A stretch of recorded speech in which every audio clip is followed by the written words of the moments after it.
Tu veux être une bonne personne. Tu veux être quelqu'un de bien, comme on dit. Quelqu'un de gentil, quelqu'un de respectueux. Et pourtant, sache que c'est exactement ça qui t'épuise. Et parfois même, c'est ça qui détruit ton bien-être, qui détruit ta santé, qui détruit tes relations, qui détruit tout autour de toi et qui te détruit. Prends l'exemple de quelqu'un que tu as rencontré récemment et qui a fini par te décevoir. J'imagine que les premiers mois, souvent c'est les 3 premiers mois, on a tendance à idéaliser la personne et la personne en face de nous, que ce soit une relation professionnelle, une relation amicale, une relation amoureuse, la personne en face de nous est en posture de séduction, bien sûr. Donc toi, tu imagines que c'est une bonne personne, que vous allez bien vous entendre, que tout va se passer dans le meilleur des mondes possibles. La personne en face, elle joue un rôle quelque part, elle n'est pas naturelle, peut-être que toi non plus. Et au bout, je te dis, en principe, c'est 3 mois, mais ça peut, si tu as de l'intuition, tu peux t'en rendre compte plus tôt. Si tu es plus naïve ou plus indulgente, plus tolérante, ça mettra plus de temps. Mais au bout d'un moment, tu vas voir que cette personne n'est pas si bonne que ça, n'est pas si respectueuse que ça de toi, des autres, d'elle-même, que cette personne n'est pas si gentille, n'est pas si tolérante, n'est pas si bienveillante, n'est pas forcément une bonne personne. Maintenant, revenons-en à toi. Pourquoi tu as ce besoin qu'on te prenne pour une bonne personne, quelqu'un de bien, quelqu'un de respectueux? Tout simplement parce qu'on t'a appris depuis ta plus tendre enfance, même depuis le ventre de ta mère et peut-être même avant, on t'a appris à être gentille. On t'a appris à faire attention aux autres, à ne pas blesser, à ne pas déranger, à faire des efforts pour que tout se passe bien. Donc, forcément, tu es devenu quelqu'un de bien, entre guillemets, bien évidemment. Mais à quel prix? Si cette vidéo n'a qu'un but pour toi aujourd'hui, c'est d'estimer ce prix. Combien cela t'en coûte de te plier à ces injonctions, à ces règles, à ce conditionnement qu'on t'a mis en tête, qu'on t'a mis dans le corps, qu'on t'a mis dans tes émotions depuis ta plus jeune enfance. En tous les cas, sache que ce n'est pas pour ton bien et ce n'est pas pour le bien de la société non plus.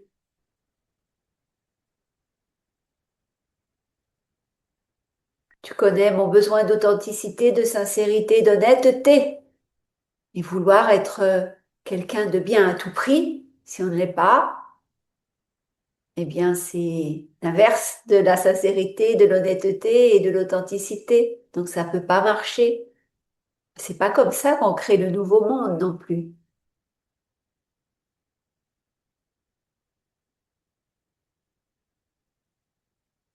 Maintenant, je vais te donner, comme souvent dans mes vidéos, je vais te donner des situations concrètes pour que tu arrives à comprendre et à changer les choses si tu en ressens le besoin. Encore une chaque fois que je fais ces vidéos, c'est pour permettre aux femmes de s'émanciper des conditionnements sociétaux, familiaux, professionnels, etc., et d'incarner leur vérité. Moi, j'incarne ma vérité depuis plus de 30 ans. Je navigue hors cadre, hors matrice, le plus possible. Alors, il y a des moments, j'en chie, c'est pas toujours évident, parce que la matrice a toujours tendance à vouloir me rattraper, mais on est tellement mieux d'incarner sa vérité, d'incarner l'âme, l'être profond que l'on est, que je me dois de t'inviter, de t'inciter à vivre cela à ton tour. Je vois tellement de femmes autour de moi qui ne font que trimer. Elles vont au travail, elles s'occupent ensuite de la maison, des enfants, du mari, et elles ne s'octroient jamais une minute à elles pour ne serait-ce que écouter, regarder ma vidéo et se poser les bonnes questions et se demander si cette vie où elle se perd, où elle s'oublie, eh bien, est-ce que c'est ça la vie sur Terre? Est-ce que c'est ça la vie qu'elle mérite? Est-ce que c'est ça la vie que leur âme a choisi d'incarner? Je ne pense pas. Quand tu viens sur Terre, ton âme, c'est pour effectivement que cet être divin que tu es s'incarne dans la matière et comprenne justement comment un terrien peut vivre de cette manière aussi étriquée, aussi matricielle, aussi inconfortable, et qu'il arrive, malgré tout, cet être divin, à retrouver sa souveraineté et à, et à, comment dire, à expérimenter l'incarnation, donc à en chier à un moment donné pour une certaine élévation spirituelle, une certaine amélioration de soi, et pour en ressortir encore plus grande, plus belle, plus joyeuse, plus abondante. Parce qu'encore une fois, rappelle-toi de mon programme d'il y a quelques années, La puissance de la joie pour attirer l'abondance, je l'ai fait parce que la vie sur Terre ne devrait être que joie et abondance. Quand tu es joyeuse d'aller travailler, quand tu es joyeuse d'être avec ton compagnon ou ta compagne, quand tu es joyeuse de partager avec tes amis, tes enfants, tes relations sociales, etc. Quand tu es joyeuse d'aller randonner, quand tu es joyeuse peut-être de faire la lessive, tu vibres à une fréquence telle que tout ce que tu veux, que tout ce dont tu as besoin arrive à toi spontanément, facilement, sans heurts. Quand tu es dans la pleine confiance, quand tu as foi en toi, en demain, c'est ça la vie. C'est la joie et l'abondance pure, une paix profonde de ce fait. Et ces vidéos que je te fais maintenant chaque semaine, elles visent à t'emmener sur ce chemin de la joie et de l'abondance et de l'incarnation de ta vérité. Je, j'ai pour ambition de te faire te retrouver, toi qui t'es perdu en chemin, qui te consacre aux autres, qui t'oublie, qui fait passer l'autre avant toi en permanence. Je reviens aux situations concrètes que je souhaite évoquer aujourd'hui avec toi. Première situation, dire oui. Quelqu'un te demande quelque chose, ça peut être ton mari qui te demande d'aller faire les courses et toi, et de lui ramener un rasoir Gillette, pas de publicité, je ne sais même pas si cette marque existe encore, bref. Donc, ton mari te demande d'aller faire des courses et toi, bah, tu as prévu autre chose aujourd'hui. Tu sens aussi que tu n'as pas du tout envie d'aller te coltiner un supermarché, faire les rayons, remplir le caddie, etc. Peut-être être dans les embouteillages en voiture avant et après les courses, t'as pas envie. Et pourtant, tu dis, ouais, pas de souci, mon chéri. Pourquoi tu fais ça? Pourquoi tu dis ça? Pourquoi tu te plies à une injonction de ton époux, à une demande peut-être gentille, hein? Peut-être il y a plusieurs types de maris. Il y a des maris qui vont t'ordonner d'aller faire des cours, d'autres qui vont y mettre plus d'efforts, etc. Et pourquoi tu réponds que tu vas le faire? Parce que en toi, il y a ce fond d'écran qui dit, je suis quelqu'un de bien. Et quelqu'un de bien dit oui à tout.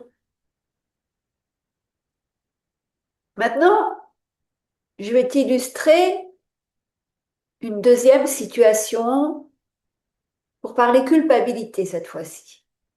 Tu veux dire non, mais t'es gêné. Il y a quelque chose en toi qui ose pas.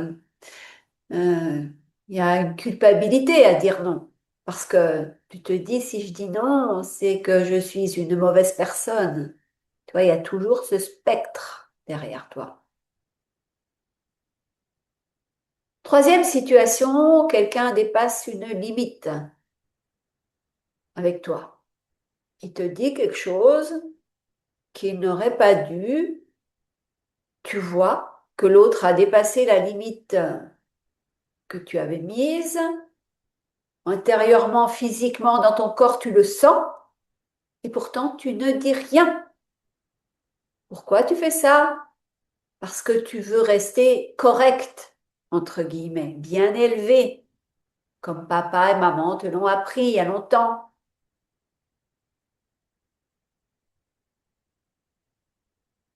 Maintenant, je vais te donner mon point de vue. Le problème, c'est pas la gentillesse, c'est ce qu'elle cache. Ouvre les yeux, regarde ta vie, regarde le comportement des gens autour de toi. Très souvent, être gentille, ce n'est pas de la bonté, c'est souvent une stratégie.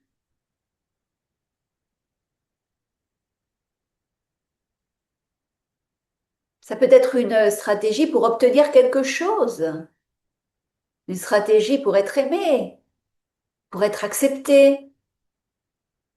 Être gentil, c'est une stratégie pour éviter le rejet et éviter le conflit souvent.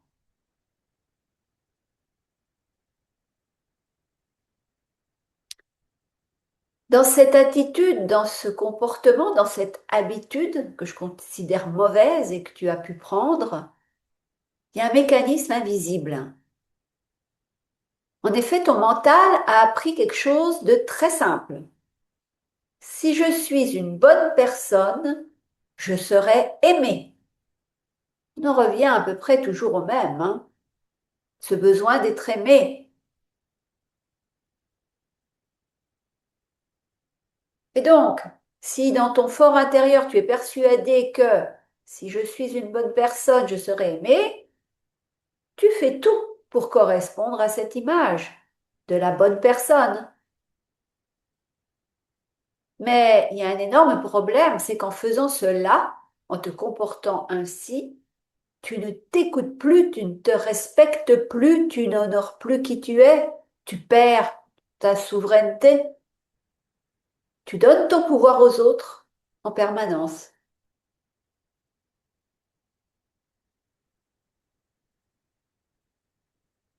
Et là encore, tu entres dans une boucle infernale. Plus tu veux être parfaite, et plus tu te trahis. Tu es loin dans ces moments-là d'incarner ta vérité, d'incarner ton âme, d'incarner qui tu es profondément. Tu te travestis. Donc plus tu veux être parfaite, plus tu te trahis. Et plus tu te trahis, plus tu te sens mal. Et plus tu te sens mal, plus tu essaies encore d'être meilleur. Tu vois? C'est cette boucle infernale que j'évoquais il y a quelques instants. Le chat qui se mord la queue, le cercle vicieux. Dans mon accompagnement de cette année, Incarner sa vérité, j'ai eu la joie d'accompagner Maryse. Maryse, c'est une femme qui est toujours gentille, toujours disponible, toujours irréprochable, que ce soit dans sa façon de parler, dans ses tenues, dans son maquillage.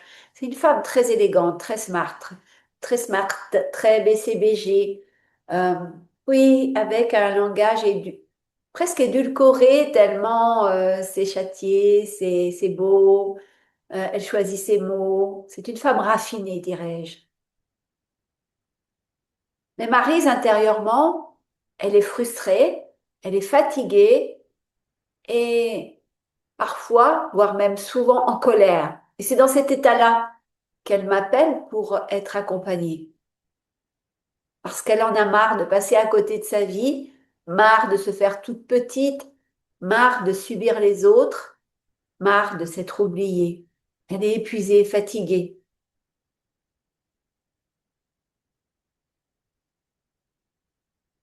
Quand je l'ai au téléphone pour le rendez-vous préalable à l'accompagnement, hein, rendez-vous dans lequel je sens la personne peut ressentir aussi mon énergie et nous voyons ensemble si c'est bien pour elle et bien pour moi de travailler ensemble quelques mois. Et là, elle me dit, je comprends pas. Je fais tout bien et pourtant, je ne vais pas bien. Et plus les années passent, et moins je vais bien, plus je me perds. Ma santé vacille aussi. J'ai des troubles que j'avais pas il y a quelques années, des troubles physiques, des troubles de santé, des pathologies, des douleurs, des tensions dans mon corps. Et quand elle me dit cette phrase, je ne comprends pas, je fais tout bien, et pourtant je ne vais pas bien, tout de suite, je comprends qu'en réalité, elle ne vit pas, elle joue un rôle. Elle n'incarne pas sa vérité, elle porte plein de masques, jour et nuit. Je dis nuit parce que même avec son mari, elle n'est pas authentique, pas sincère, pas honnête. Et elle se ment aussi en permanence.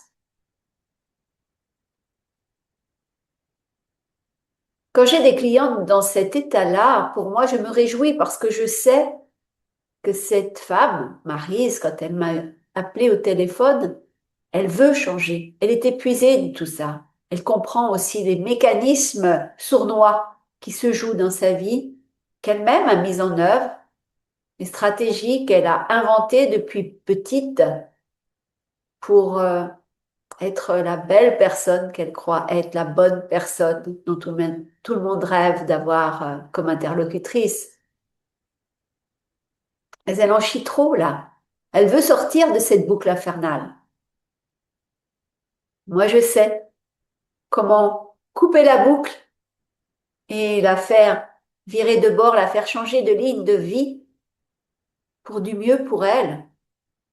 Et si elle va mieux, aussi bien physiquement que moralement, qu'émotionnellement, que mentalement, que même spirituellement, son entourage ira aussi beaucoup mieux et elle n'aura plus besoin de tous ces masques, de toutes ces stratégies, de tous ces stratagèmes pour communiquer, pour vivre avec les autres, que ce soit au travail, que ce soit chez elle, que ce soit dans ses relations sociales, amicales. Parce que toi aussi, le jour où tu es comme Maryse, où tu vois ça, où tu vois vraiment comment tu agis, comment tu réagis, les mécanismes qui se jouent, tu vois aussi là où tu en es, toutes ces années perdues, toutes ces années où tu t'es perdu, où bien que tu penses être une bonne personne, finalement, ça ne t'a pas tant ramené que ça. Tu n'es pas tellement aimé, en tout cas, on ne te montre pas forcément qu'on t'aime.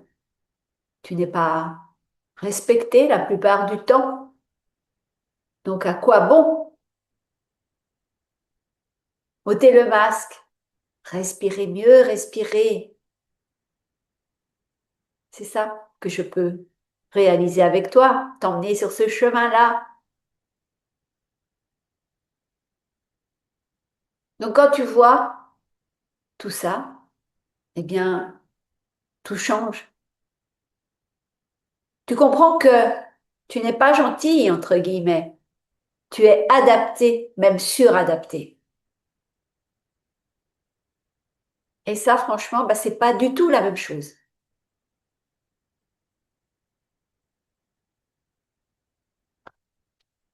J'espère qu'avec cette vidéo, tu vas commencer à remarquer quand tu dis oui par peur, quand tu te forces, quand tu veux être parfaite, entre guillemets.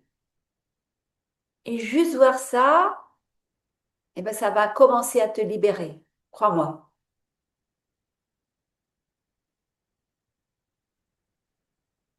Maintenant, je tiens quand même à te mettre en garde parce qu'à ce moment-là, beaucoup de femmes font une erreur. Et j'aimerais que tu ne fasses pas cette erreur.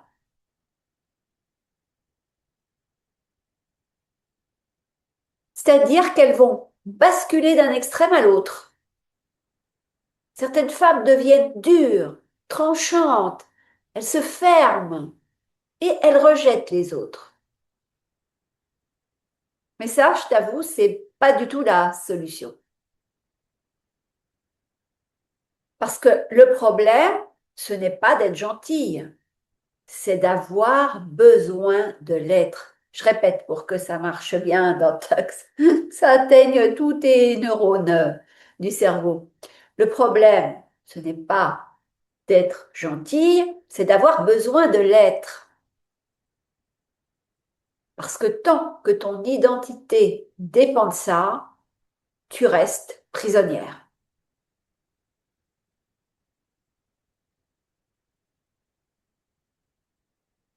Mais là, je t'annonce une bonne nouvelle, c'est que le jour où tu n'as plus besoin d'être, entre guillemets, une bonne personne, tu deviens juste toi. Et c'est vers ça que je souhaite t'emmener.